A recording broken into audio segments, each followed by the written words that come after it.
eliminate prejudice. This commission should be weighing in, I would think, somewhere when it comes to what the public has asked for, whether it be about hurdle, and you were there on hurdle, so I want to make that clear. You were there on hurdle. Not during the, I mean, you showed up later to address, so I want to be clear, you didn't come out of the bar.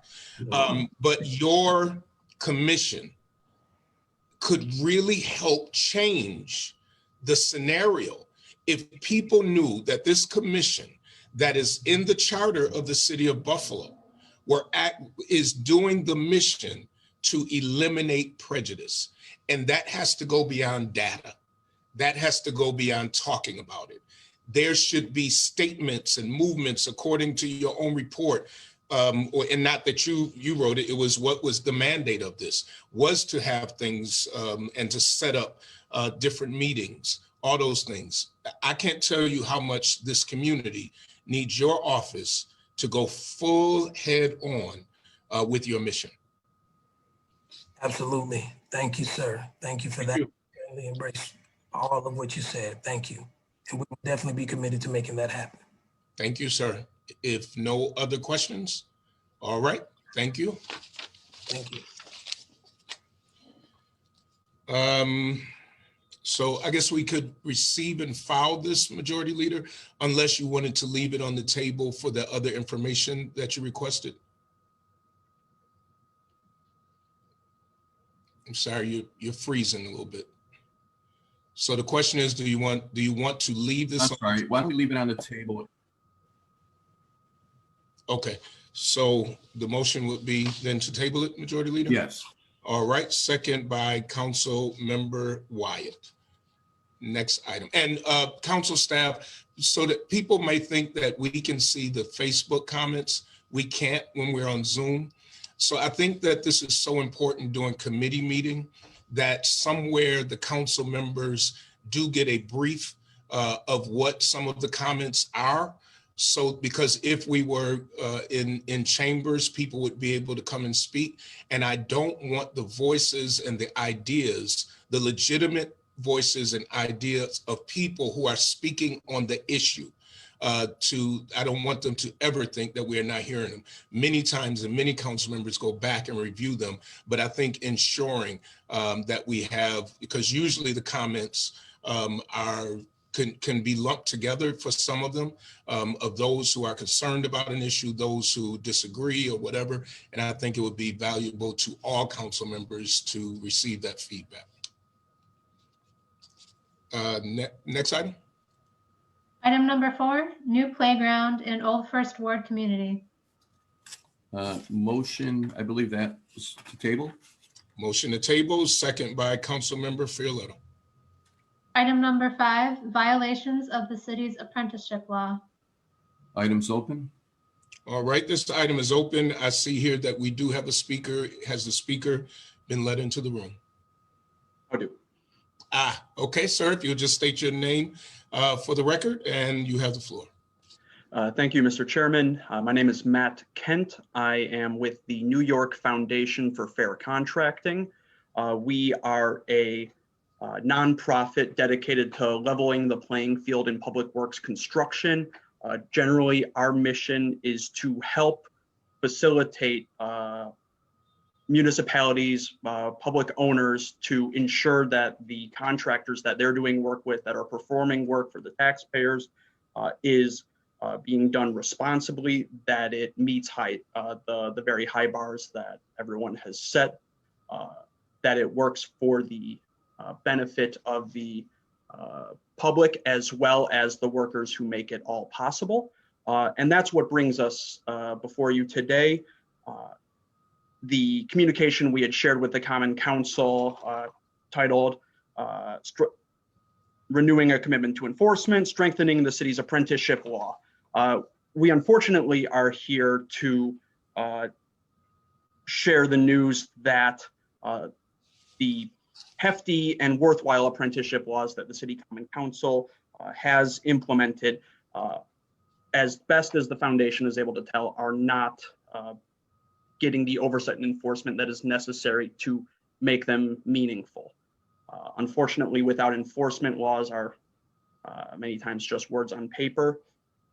A couple of the things that we want to stress is, the city rightly implemented apprenticeship requirements on publicly owned projects over a certain dollar threshold because apprenticeship opportunities are a way for local young workers to gain the skills and job opportunities to help them enter the middle class and help sustain our community and have safe work sites where this work is being performed and ensure that the products at the end are high quality. As such, in the city code, section 9613, you see, and as also identified in city bidding documents, ATPs, generally contractors with performing work that is over $100,000 in value of public works construction need to belong to a registered apprenticeship program. On ATP forms, they need to disclose the programs in which they participate, and these programs must be registered with New York State and in good standing. Furthermore, not just so that we don't get paper programs that don't really provide meaningful opportunities for apprentices, we then, the city, I should say, then requires that a minimum of 10% of the hours performed on these projects must be performed by apprentices in these programs. And that is very meaningful to make sure that there is genuine opportunity, not just empty promise. And these requirements of apprenticeship hours have their own disclosure requirements. Contractors are made to submit certified payrolls identifying apprentice hours performed. They are made to submit compliance vouchers for each each request for payment that they send into the city that says we are complying with it. And if they ever fail to comply, if they fall short of the 10% requirement, there is an apprenticeship waiver, an ATPW form that a contractor could, for perfectly legitimate reasons, find themselves in there. And those would need to be accepted and reviewed by DPW to, approve such instances. And in all of these cases, they would need to demonstrate a good faith effort to solicit the necessary apprentices to meet this requirement. This was very well thought through, very well constituted. Unfortunately, what we are seeing is that despite all of this very rigorous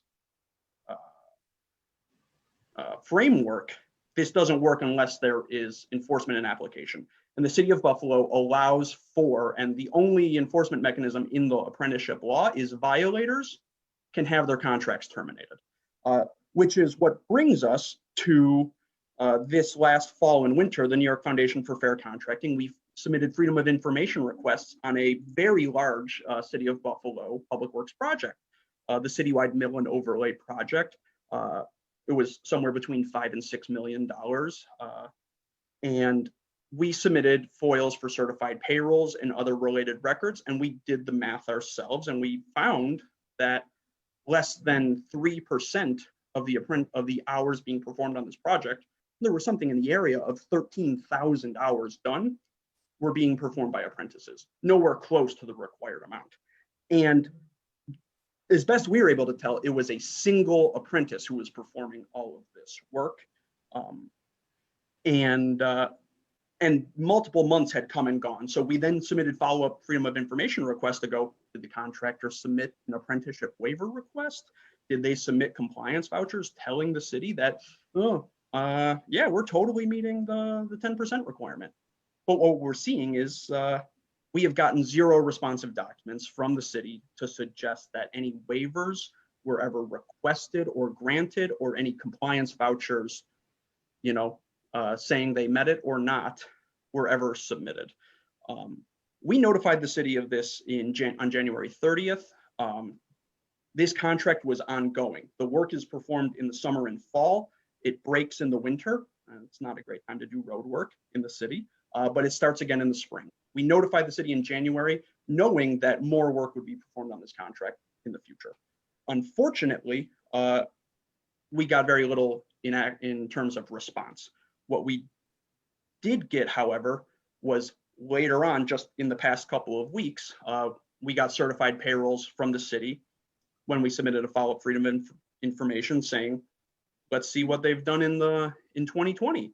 And what we saw is the contractor in question, in this case, D&H Paving, that had been at 2.9% apprenticeship, now in 2020 is at 2.6. Since we notified the city of Buffalo, the contractor was not disqualified for its failure to adhere to the City Apprenticeship Law. They were rewarded with the continuation of their contract, and they did worse. This is a slap in the face, I think, of anyone who believes in the promise that we made to young workers in the area. This same bidder, I should just also note, when we got their experience questionnaire back, was made to disclose, have you ever performed work for a municipality, city, county, state, federal government? The answer was zilch, none, zippo, which I think should set all of our hair on end and probably shouldn't make us terribly surprised with the compliance that we are seeing. This brings us to 2020. There was a 2020 version of this contract, which went to Amherst Paving. The city, once the contract was awarded to Amherst Paving, again, between $5 and $6 million, we saw that through a Freedom of Information request that Amherst Paving submitting they did their disclosures to the city, and they disclosed they belong to a registered apprenticeship program, one they administer themselves. That program has a single apprentice. That same project, this single apprentice, as best we can tell, is the only apprentice that will once again be performing work throughout the city of Buffalo on $5 to $6 million of work. And we saw in 2019 that doesn't work, and it looks like it's about to be happening again. Perhaps there are subcontractors on the project that can help get their compliance up, but thus far, City DPW has not provided responsive documents to Freedom of Information that would answer that question. Even more concerning is a form that was submitted with this bid from Amherst to the City DPW, identified the sole apprentice they had as a trade that doesn't belong to their apprenticeship program. There is plenty of opportunity to suss out, whether or not there are actually any skilled laborers in the labor apprenticeship program that Amherst Paving has submitted to the city. A little investigation could very well suss that out. And these were the concerns that we had that brought the foundation to reach out to DPW and the Common Council ahead of last week's award of the Spot Repair Group 996 contract.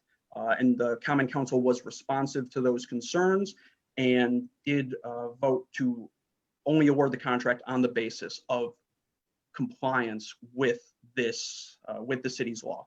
And I understand that the Common Council is awaiting response, or perhaps has already received it from the city DPW as to verifying that contractor's ability to comply with the law.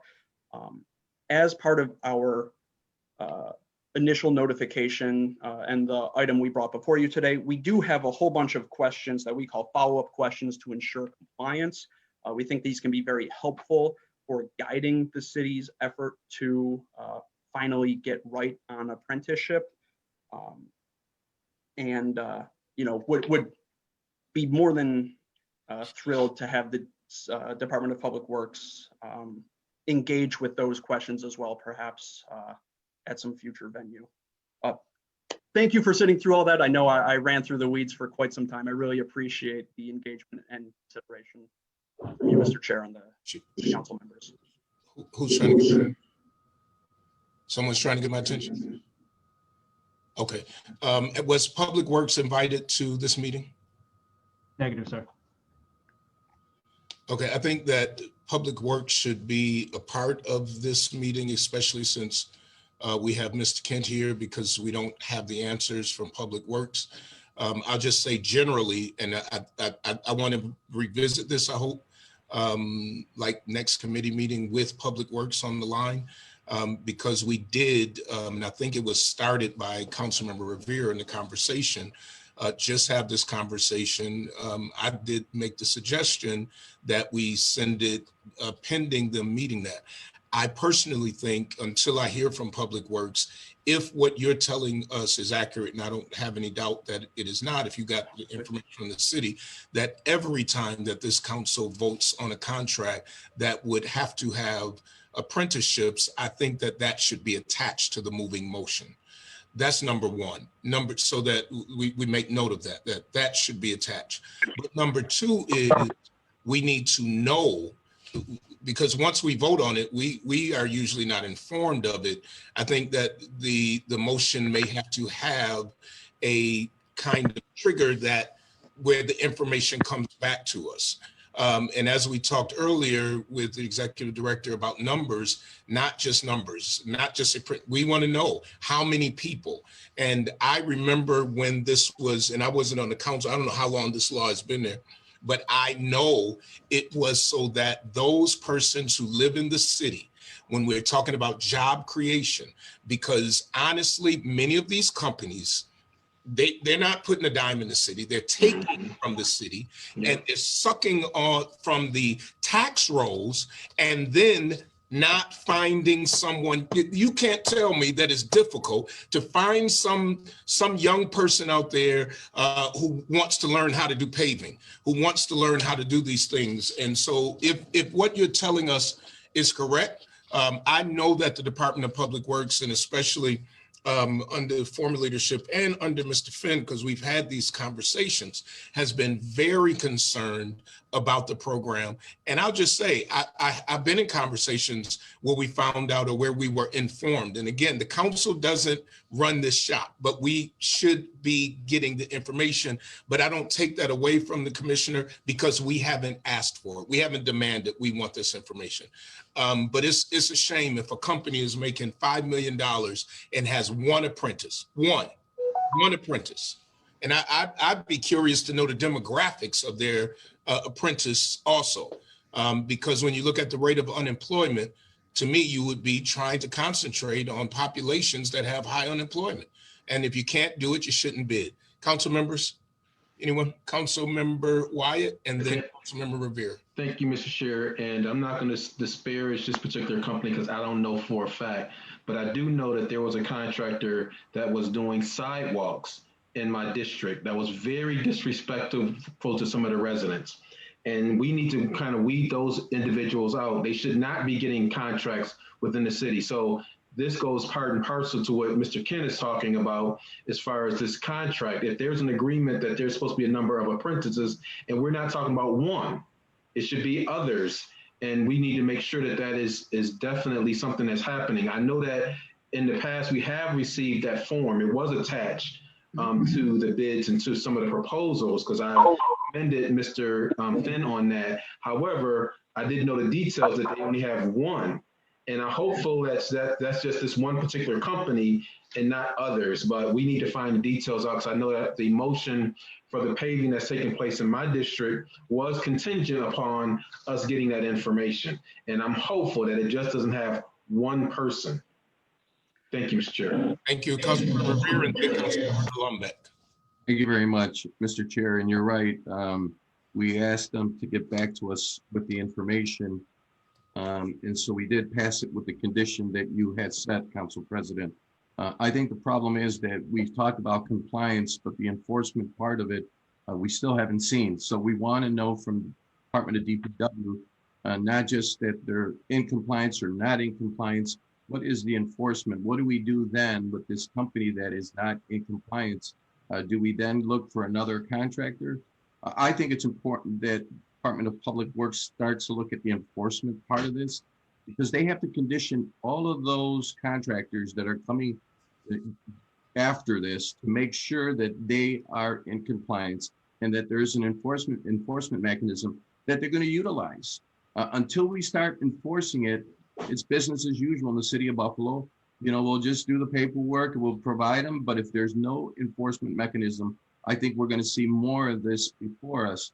So it's important that Public Works begin to talk about enforcement and holding these contractors to the standard that they agreed to in the very beginning. We're not asking them to do something that they didn't agree to when they did the RFP.